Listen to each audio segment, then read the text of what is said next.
On today's Tech Help for Churches, the 2 video editors hidden in YouTube.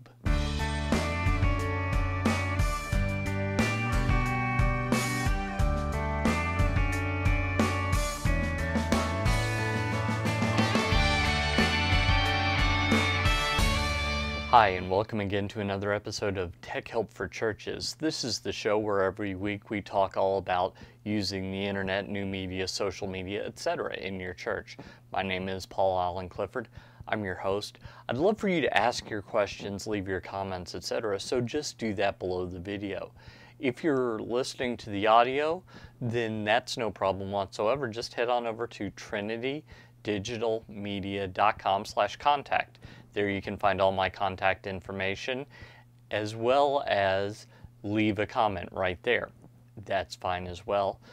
I do have my email address listed there, so you can drop me a line at paul@trinitydigitalmedia.com or hit me up on Twitter, Paul Allen Cliff, PaulAlanclif.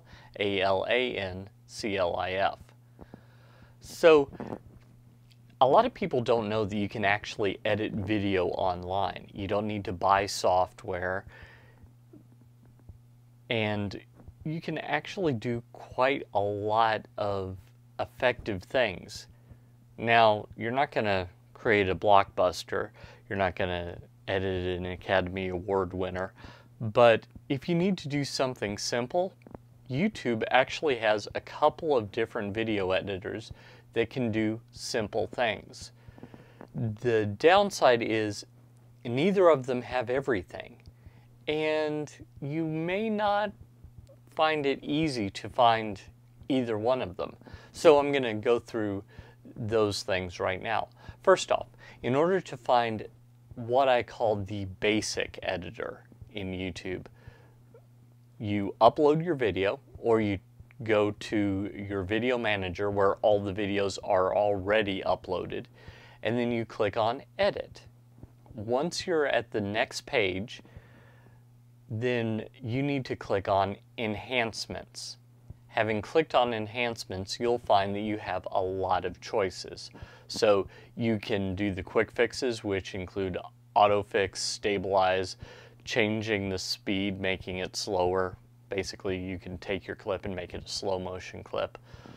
Although it's not going to be beautiful slow motion like you sometimes see in the movies. It's going to be less than ideal, but you can do that in YouTube. You can tweak the color or the brightness, contrast, etc. of the image. You can trim it to make it shorter, or once you've trimmed it, you can undo the trimming to make it longer again. There's also another tab called Filters. Now, filters, if you've played with Instagram, basically the same thing. With filters, you can give your videos a certain look. You can make it look black and white. You can make it look oversaturated. You can make it look more green or more red. There are quite a number of different filters you can use, and it could be that with your video, just adding one of those filters is really going to give it a great look. Finally, there's a tab called Special Effects. Normally, you're not going to use this, but I will tell you an instance where you would. Let's say that you have video where you want to obscure the people. Maybe it's out in public and you just want to be absolutely sure that you're okay to use the video, so you obscure their faces. Maybe it's an interview with someone that doesn't want to be known for what they're dealing with. You can obscure their faces. So that would be instances where you could do that. Now, the downside of using this, what I call the basic editor, the enhancements editor, is it really isn't all that powerful. You can't add in another video clip. You only can work with the video that you have. You can't change the audio really very much at all, if at all. I don't think you can, actually. You can't add a picture. You can't do a lot of the things that really are necessary to do good editing. But if you upload a clip and you want to cut off the beginning of the clip and cut off the end of the clip. Let's say, like me, you reach up and you reach around the camera and you start the recording, and then later at the end you reach up and you reach around the camera and you stop the recording. You probably want to cut that out. This editor can do that.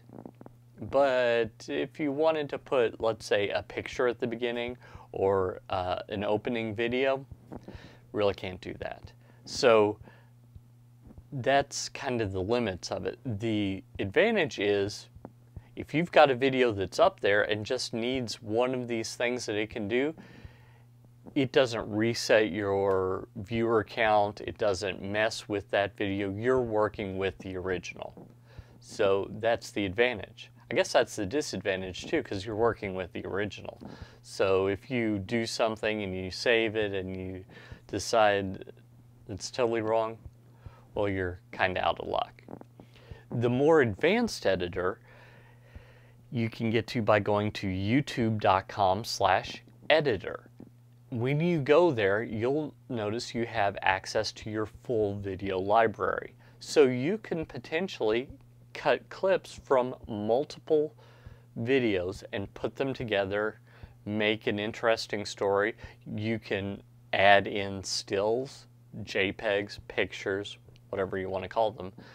I know that all stills aren't JPEGs, by the way, but you can add those into your video. You can add some music. You can do a lot of the more interesting things that you can do with the basic video editor. So while I called the first one the basic video editor, the editor in YouTube is actually on par with a basic video editor like iMovie or Windows Movie Maker, something like that. It's not on par with a high-end video editing system. You're not going to be creating special effects with this, despite what the basic enhancement editor said. Blurring faces, that's interesting, but I wouldn't call that a special effect. So the more advanced editor allows you to do some things that you can't do with the more basic editor. But here's the problem. You can't, let's say you wanted to trim off the beginning and the end of the video and put a picture at the front and then use that video as is, and that's your whole thing. Let's say you have had this video up for 2 years and it's got a few hundred views and you want to keep those, you're out of luck. If it's been up for 2 years, it's got a few hundred views, you can go into the Enhancements editor and clip off the beginning and end, but you can't put that picture in. If you want to put the picture in, you need to go into the other editor, the more advanced editor, and you will save a new video. Now it'll be based on your old video, and you'll still have your old video, but none of the views, none of the analytics, none of that stuff go with the new video. So that's a downside.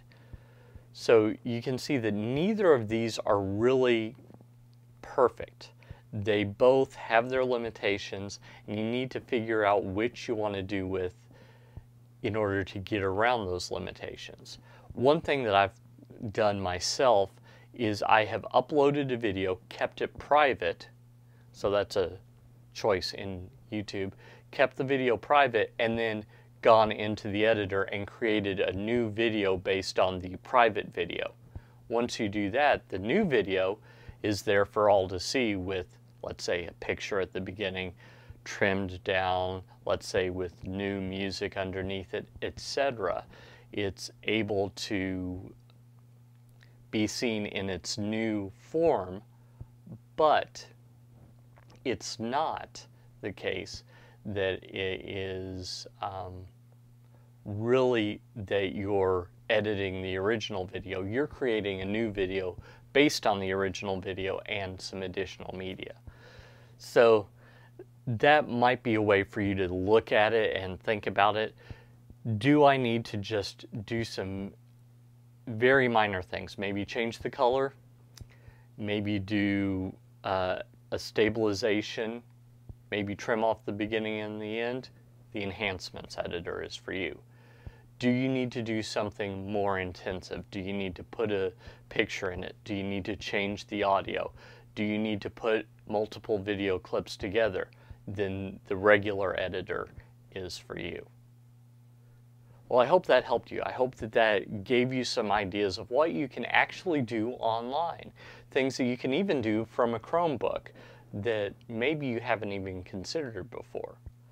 If you like this information and some of the other information that I've given you in other videos, well, first off, watch even more videos. But secondly, you can get a free subscription to my email newsletter by going to trinitydigitalmedia.com/gifts. GIFTS.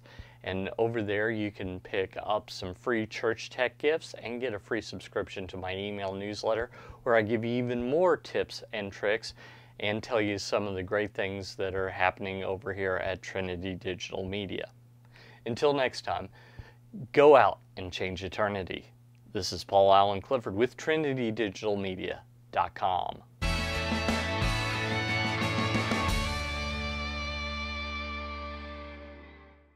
Hi, and welcome again to another episode of Tech Help for Churches.